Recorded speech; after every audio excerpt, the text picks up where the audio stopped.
গোলামীরা আজাদি আজাদি আজাদি আজাদি গোলামীরা আজাদি দিয়েছি তো রক্ত আরো দেব রক্ত।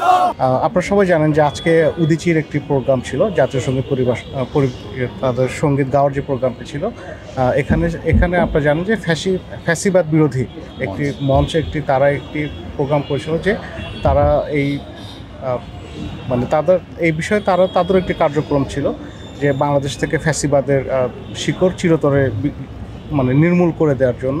তো এই দুই পক্ষের মধ্যে আসলে একটি উত্তেজনার সৃষ্টি হয় খোকন পার্কে। আসলে আমাদের পুলিশের সহযোগিতা আমরা আসলে দুই পক্ষের মাঝখানে গিয়ে তাদেরকে নিবৃত্ত করতে সমর্থ হই, এবং এর পরপরই তারা আসলে এখানে এই উদীচীর যে কার্যালয়, এই কার্যালয় আসলে ভাঙচুর করতে আসে। এখানে আমাদের চেষ্টা করে, আমরা আসলে পুলিশে তাদেরকে নিবৃত্ত করতে সমর্থ হই। টানা সপ্তমবারের মতো বেস্ট টিস্যু পেপার ব্র্যান্ড হিসেবে স্বীকৃতি পেয়েছে বসুন্ধরা টিস্যু। প্রশাসন জবাব চাই, জবাব চাই, জবাব চাই।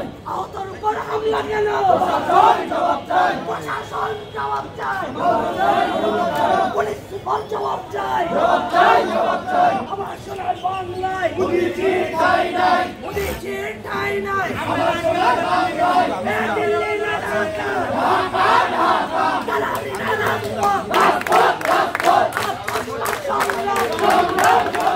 ইনকিলাব ইনকিলাব জিন্দাবাদ জিন্দাবাদ জিন্দাবাদ জিন্দাবাদ ইনকিলাব ইনকিলাব